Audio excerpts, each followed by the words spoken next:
I thought it was a really good opportunity for Dalton to get some reps in some situations that maybe Dawson would be in at as well. And then also a really good opportunity for Q Morris to come in and fill that role of Dawson when we were in some 12 personnel groupings. So I thought it was a really good opportunity for everybody involved, and a good opportunity for Dawson to make sure, just kind of step back and give those guys that chance. How far are you into looking ahead to the Monday night game against the Jets right now? Honestly, that's been a periodic thing here and there, but right now we're just focused on this preseason game. Right now we're focused on this week and this day of training camp. We preach to the offense, so we try to live it as coaches. Focus on this day every day, focus on this play every play.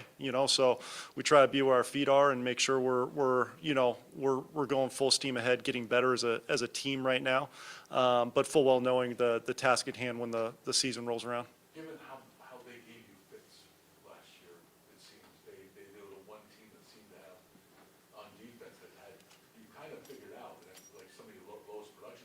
How much of an advantage is it knowing that you're going to be facing you have the whole off season to prepare for a team like the Jets? Again, I don't want to get too far down the road on the Jets, to be honest. But they're a great defense, and I think they pose a lot of problems for every single offense they play in this league. So it'll be a great challenge for us, and one that we're going to prepare for and put our best foot forward when that day comes. Last week you talked about that you thought Kyle and Matt kind of graded similarly from the first preseason game. I was curious, obviously there were some obvious struggles for Matt. How you thought they both came out of that one, and obviously Matt's dealing with injury, but what you feel like you need to see in this last preseason? Just execution at the end of the day, and that's what we need to see from every quarterback, going out, making good decisions, and executing the offense, and that's the overall criteria every time those guys step on the field.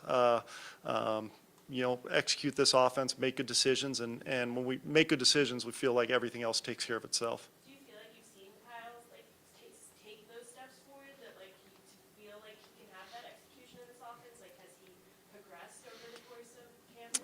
Yeah, and I think you look at the entire picture, and you look at practice reps, walkthrough reps, meetings, how he's doing in all those things, and his comfort level with the system and all those things. So I do think it's progressing, and I think the more you're in the system, the more opportunities you have to run it, the better off you'll be. So this week will be a great opportunity for him to get back out there and hopefully get a good chunk of playing time and continue to get that feel, and we'll continue that evaluation process. Ken, where is your level of concern with execution on offense, and in particular the pre-snap penalties? We saw it certainly in the game and even yesterday in practice. Well, I think the first game we were very effective, and we did a good job in those areas, and then obviously last game wasn't good enough at the end of the day.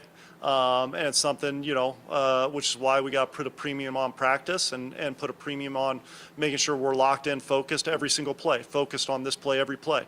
And that's something that we'll continue to do and continue to stress and make sure we're pushing our guys to strive to be the best we could possibly be. And in order to do that, you got to be great pre-snap, and you can't be hurting yourself with some of those different things. Post-snap penalties will happen in the course of a game.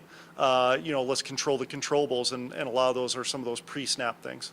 With the retirement of Brandon and then the injury to Tommy, what's your level of either concern or where you're at maybe with the depth at tackle? Obviously, it takes a shot at the depth in general, but I think we've got guys who are competing. Quiss has a lot of experience in this league. Vandy's come in and really competed and showed improvement from last year to this year, gotten more comfortable in what he's doing and comfortable in the system, and we've got some other guys with some flexibility as well. So, we've got a group that's just going to go out and compete and try to prove themselves. And fortunately, we're still in camp. We're still in that evaluation process, and we'll continue to do that to make sure we're putting the best guys in places where they have an opportunity to help us win football games. I know Ryan can play the interior. Sean has talked about him being able to play 5 spots. Would that be a situation where if you needed to, you could even take a look Ryan to do that in a pinch for you? Well, and that's the great thing about Ryan. You know, he's got a ton of flexibility, and he's got a lot of great experience within what we do as an offense. So we're looking at different things, you know, whether it's Ryan or other guys, and you know, we'll continue to do that. I think part of what you have to be able to do is make sure you're putting the 5 best guys out there. So at any moment, you know, a guy who's a guard could be outside, you know, if he's the you know, right fit to go into that position. So you know, without trying to move too many moving parts. So I think that's going to be crucial for us, and I think Chrome does a great job developing these guys and does a great job teaching them the big picture and you know, not just laser focused on one thing. You know, there's 5 other guys, and in order for a play to work, all 5 of those guys have to be in sync. In order to do that, everybody needs to know what everybody's doing. So it helps in that transition process if we got to move guys around. Ken, are you expecting Josh to play on Saturday? And if not, are you comfortable with Kyle going the whole game if they only do beat? I'm comfortable either way, and again, that would be more of a Sean question, the playing time aspect of things, but whatever we decide to do, I feel comfortable with, yeah. Hey, Ken, how is Connor McGovern adapted his game to the way you guys want to look? Yeah, obviously there's some technique things when you come from one team and coached one way to another. So, and just some of the verbiage and things like that. You know, a lot of teams do the same things. You just call it different stuff. So it's like learning a new language. And I really think he's done a great job picking those aspects up of it. And then, you know, Chrome's done a great job working with him, and he's continued to, I think, get more and more comfortable with the techniques that's Chrome's been teaching. So it's exciting to see that progression that he's shown, and I think those guys, you know, between him and you know, some of those other guys at the guard spot have really kind of stepped up and progressed well, and we're excited with the, you know, overall depth, especially on those interior guys. How do you feel about Torrance's performance, given what you've thrown at him in the preseason here? Yeah, that's a great question, because, you know, we've thrown at him a lot, you know, and you know, we continue to rotate those guys and you know, do some different things there. But I think in terms of him in general, he's really come in and just progressively gotten better and better each week, and I think that's the exciting part about it. And when he makes a mistake, he learns from it, and that's half the battle as you know, as a player and what you want to see as a coach. Okay, you know, it's, hey, this is what we want to do a little bit differently here, and then he retains that and can kind of take that to the next time. So he just continues to soak in information, get better and better, and I think the physical tools speak for themselves with him. What's Latavius Murray meant to not only the running backs room, but your offense? Yeah, I think just anytime you got somebody who's got such great experience and a veteran guy like that, you know, is huge. And then obviously the credibility that he brings as still being able to play at a high level is important too. You know, it's not somebody with, you know, experience who can't play at that high level anymore, where it's, you know, you kind of lose some of that credibility at times. And I think he's got a ton of credibility in this locker room and a strong voice that people will listen to, you know, when he brings up things. And some of his experiences, whether it's with run game or protections or routes, you know, and all those different things, some of those little nuances that I think he's learned from other places that, you know, you could always kind of add and adjust some things there. He brings up some great points on some of those things. So I think I'm excited about where he's at. You added Ty Johnson to the mix at running back. You know, what do you think he brings to the table to bring him in? Yeah, I mean, honestly, right now we're still looking at it. You know, I mean, it's so early right now. We're just excited to kind of get him out there and see. Obviously, he's had some good experience in the league, and he's got some big playability to hit. You know, not only run powerful, but also, you know, hit some big plays. So excited about kind of how quickly he can progress and pick things up for us. And then Shorter at 5, Ken, in the game last Saturday, just kind of what stands out from what you've seen from him. Well, I think one of the biggest things just obviously is his just physical presence out there and his ability to play fast. And, you know, he continues to grow from a, just detail technique standpoint of playing the position, whether it's releases, route stems, just zone spacing, all those little nuanced things that just come through experience and reps. And he's done a great job. Mentally, I think, from day one, he's really pushed himself to learn this playbook, and he continues to grow, and really has done a nice job. I think you kind of saw that last game, really starting, I hope, continue his stride within what we're doing. And kind of at the beginning of camp, you seemed really optimistic about what James Cook could be in your offense. What have you seen from him as we kind of progressed closing in on the end of the preseason? I really think, he's really shown some flashes of running strong and powerful, and really kind of finishing some runs, which you want to see from him. He's done a nice job in some protection situations, picking up blitzers, really stepping up and being physical. So those are the things you really want to see from him, because obviously as a runner, I think you've really seen throughout, last year and kind of the start of this year, he's got some explosive ability. And he just again, he's a younger player who just continues to grow with every rep. So there were some definite situations in the last game that I think he'll learn from in a situational football type standpoint, that we were able to coach off of, and glad those types of things happen in the preseason so we can learn and grow, just to make sure that we're giving ourselves the best chance, especially in certain situations. And this is kind of a bigger picture question, but deep downfield passing was down last year compared to other seasons. But the Bills were one of the teams that did it the most. So I was curious if you thought there was anything to that, either side, why you did it so much last year, or why it might be down as well, if there's anything you thought. No, yeah, I think one of the biggest things you try to do is attack all areas of the field and stretch the field. And then if teams are worried about that and taking it away, making sure we have good outlets underneath and being able to dump those off and take those things, and having some great rack players like a Dawson Knox, a James Cook, a Hardy, a Short, all these guys, have them in space to where then they can make plays, because defenses are worried about the downfield passing game. So I think there's balance that needs to be struck there, and we'll continue to look to make sure we're having that, whether it's ball out, whether it's downfield action passes, whatever it may be, that week. But we'll try to make sure we're striking a good balance, but also giving ourselves good options when we are trying to go downfield, to make sure Josh has great outlets underneath that he can take advantage of. Do you feel like more teams, in general, are kind of using those rapid kind of guys, to those speedy, quick guys to kind of pick up those yards? That's kind of happening more.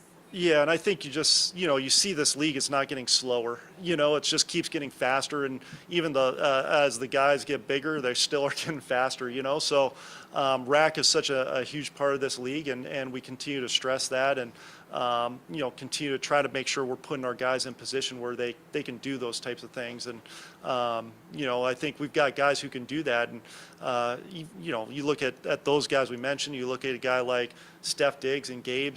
Guys who, if we get the ball in their hand in some space, they can do something with it.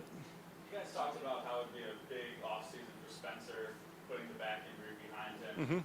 A couple penalties last game, some pressures. What have you seen from him so far, and where is he compared to what you expected from him so far in camp? No, I think, he's really progressing in a direction that we want him to go. He keeps getting better, I think, each week. And, he still is a young player, and within the second year within, kind of Chrome's system, and his coaching. So we're still, we're still coaching up the details and making sure we're hitting certain things with him and all those guys. But I think you see progression, you see the physical tools, and you see that ability with his length and his athletic ability, and then we're just going to keep hammering home on the coaching side, the consistency of those things, and not getting bored with the little details. And I think when he's locked in and does that, I think he'll just continue to grow. Ken, how would you compare? Sorry.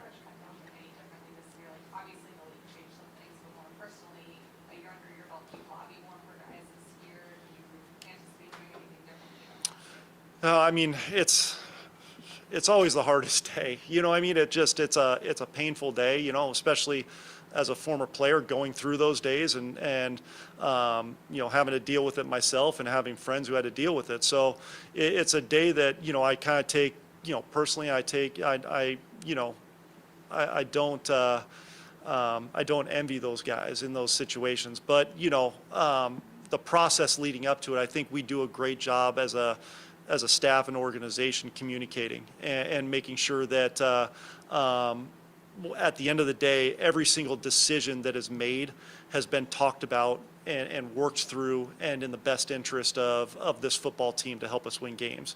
As difficult as these guys make it in a lot of times, because I think with where our roster is at, you look at and there's not a lot of just easy cut and dry decisions. So I think that communication aspect is huge. And going into my second year, I definitely think, you know, you want to make sure you're continuing to stress your opinion, and then, you know, making sure that the decision makers have all the information necessary to make the best decision for us.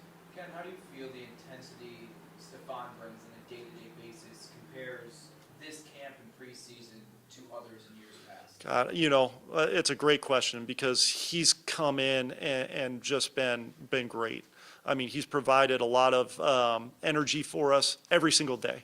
Like, there hasn't been a day that practice has rolled around where it's like, you know, he don't want to be, like, he's attacked every single day with a great attitude and great energy and I think great leadership. And I think you really saw that, you know, throughout times, you know, yesterday, you know, when certain things might not have been going well, he was one of the first guys to speak up. And that leadership is huge for us. And that energy that he brings is infectious. So love where he's at from a mental standpoint and love what he brings to the table for this offense. You know, obviously the physical ability as a wide receiver speaks for itself as one of the best in this league, but just what he brings to this offense from a mental toughness approach, from an energy standpoint, is unmatched. Ken, is Trent Sherfield's ability in this offense to you come as a surprise at all, just given the amount of time he's had to learn this offense and kind of what he's brought to this offense?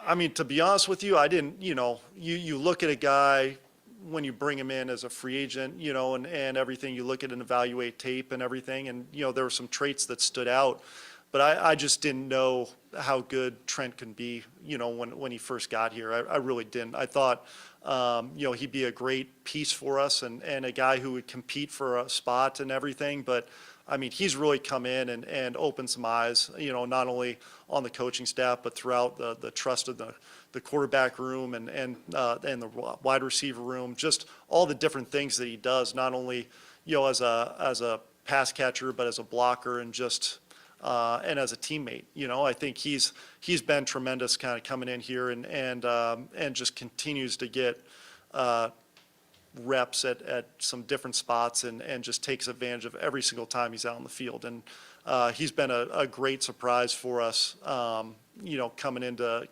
this season, and what he's done throughout, we're really excited about. Thank you. Thank you, guys.